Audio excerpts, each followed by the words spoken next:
adeptes du spiritisme et les autres. Écoutez bien, voici la question cruciale. Croire ou ne pas croire, telle est la question. À part une histoire de fou, c'est une histoire de fou. Qui veut croire à n'importe quoi? N'importe qui. Le problème est que Robert Desmond, anglais, reporter photographe à Londres, n'est pas n'importe qui. Et pourtant, il semble avoir cru à n'importe quoi. Imaginez une table ronde, une petite table Jean Guéridon, du style à faire parler les esprits. Ce guéridon se tient au milieu du salon de Robert et Louisa Desham, dans le nouvel appartement qu'ils viennent d'acquérir à Ickenham. Sur ce guéridon, on a disposé en rond un jeu de 26 cartes représentant l'alphabet complet de A à Z. Au milieu, un verre vide retourné. Autour de ce guéridon, 3 personnages, des adultes consentants et sains d'esprit. Robert, sa femme Louisa et une amie Betty. Ils sont adeptes du spiritisme. Les longues soirées d'hiver se passent à interroger les esprits. Les questions posées sont du genre « Suis-je en bonne santé ?» ou bien « Vais-je gagner à la loterie ?» La réponse est obtenue par un système extrêmement simple. Le questionneur pose un doigt sur le verre renversé et d'une pression le fait bouger. Il relâche son doigt, le verre glisse sur le guéridon et se dirige vers une lettre de l'alphabet. Une autre pression, il se dirige vers une autre lettre, ainsi de suite, jusqu'à ce que le ou les mots formés donnent la réponse à la question. Y a-t-il un esprit décodeur derrière tout cela? Voir. Toujours est-il que ce soir de novembre en particulier, Louisa, 38 ans, l'épouse de Robert, 42 ans, et Betty, leur amie, jouent avec l'alphabet du guéridon sur un sujet qui leur paraît anodin. Louisa doit se faire opérer de l'appendicite, opération banale s'il en est, mais Louisa veut poser la question suivante. Est-ce que je vais guérir? Donc elle la pose à voix haute devant Robert et Betty, avec la concentration qui convient, car on ne s'adresse pas aux esprits avec des involtures. Et le petit trajet du verre retourné sur la table commence ainsi. L-U-I-S-A. C'est donc bien à Louisa que s'adresse la réponse. La suite, traduite en français, puisque nous sommes en Angleterre, donne ceci. V plus A plus M plus O plus U plus R plus I plus R égale Louisa va mourir. Louisa sursaute. Enfin, c'est ridicule, pourquoi moi? Robert a un sourire jaune. Nous allons peut-être trop loin. Il vaudrait mieux se consacrer aux problèmes domestiques, des choses plus banales. Mais Betty, spirit fervente, insiste. Vous voudriez reculer devant une réponse qui vous gêne? C'est que vous ne croyez pas à l'esprit qui nous parle? Moi, à la place de Louisa, je continuerai. Louisa hésite. Croire ou ne pas croire, telle est la question. Et finalement, elle poursuit l'expérience en posant la question suivante, logique. Quand?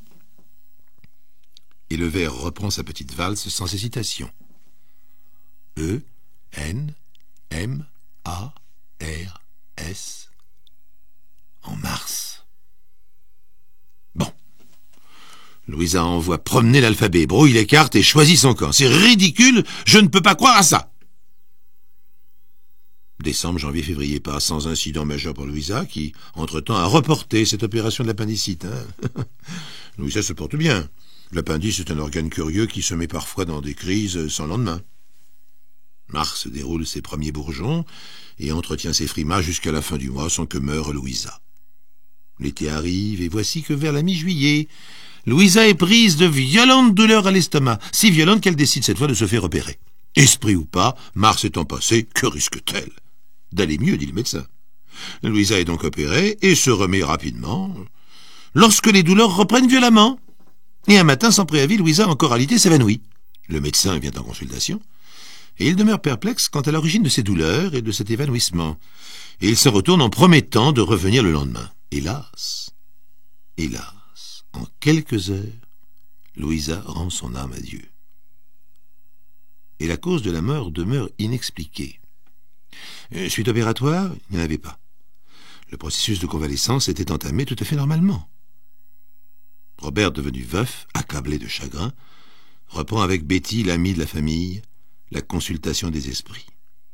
Dans la douleur, on a besoin d'un réconfort. Les voilà donc tous les deux autour du guéridon, l'alphabet en rond, le verre au milieu. Ils veulent savoir ce qui a fait mourir Louisa. Première réponse.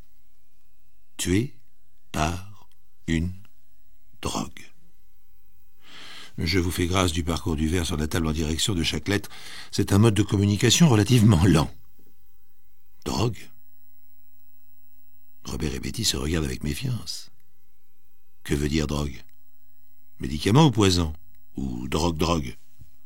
L'alphabet a éplé le mot anglais drug, qui à lui seul veut dire les trois choses. Alors Robert pose une autre question. Comment? Réponse dans la bouche. Betty n'est pas satisfaite et suggère de reposer la même question. Drogue comment? Réponse. Une erreur. Alors là, la méfiance des deux consultants imagine un responsable évident, le ou les médecins. Nouvelle question donc au petit verbe baladeur et réponse. Trouver Kortz. K-O-R-T-Z. Grande perplexité de Robert et de Betty. Tu connais quelqu'un du nom de Kortz? Non, et toi? Une fois passé en revue et par ordre alphabétique les noms de tous les médecins, infirmiers et aides-soignantes, pas de Kortz.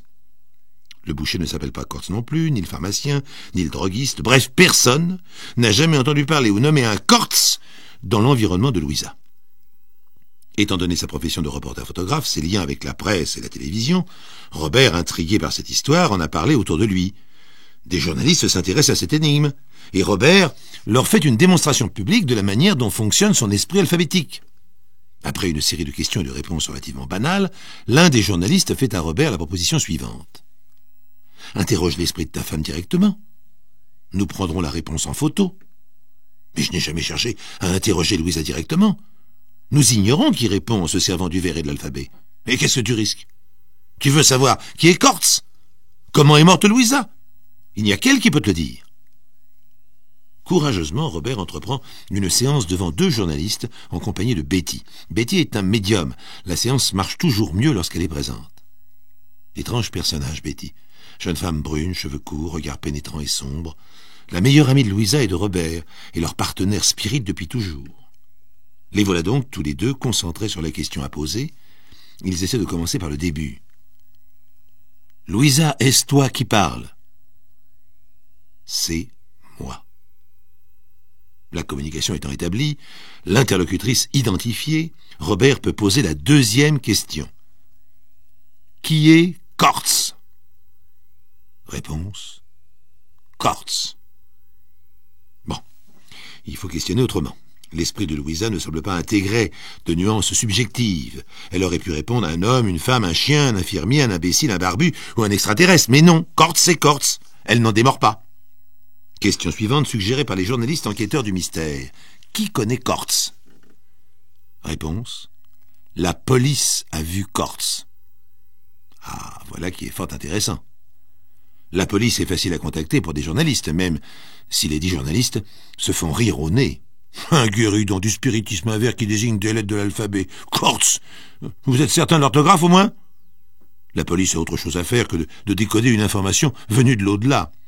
Mais tout de même, pas de Kortz au fichier. Jamais interpellé, inculpé, emprisonné. Pas de Kortz.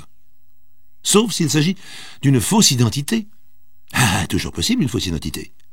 Et l'esprit de Louisa, même dans l'au-delà, n'a pas la science infuse en matière de fausse identité. L'expérience n'ayant pas abouti, elle n'a pas donné à cette histoire une fin qui satisfasse le lecteur. Les journalistes en redemandent. Après très mûre réflexion, une nouvelle séance est organisée au cours de laquelle Robert devra poser la question cruciale. Faut-il continuer l'enquête? Cette question a été sélectionnée en commun. 2 journalistes, Betty et Robert Leveuf, en fonction de plusieurs critères.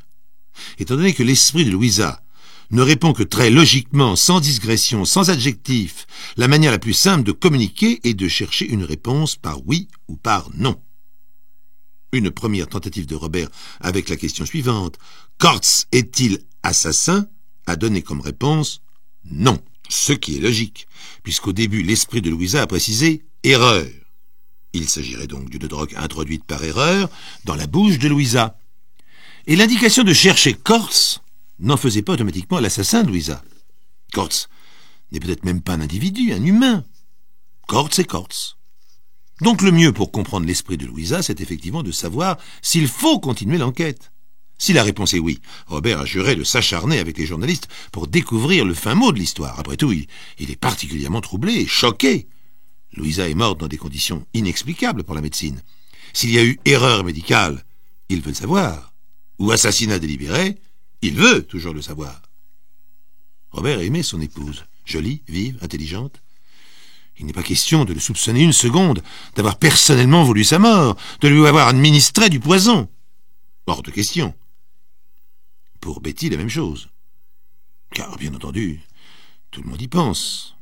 On se dit très facilement, ces deux-là avaient envie de se débarrasser d'une épouse encombrante et ils ont joué le jeu du spiritisme pour brouiller les cartes, attendu que Louisa se fasse opérer afin que sa mort soit plus logique. Bref, Robert veut se dédouaner de cette suspicion qu'il sent parfaitement sourdre autour de lui dans les questions de ses amis journalistes.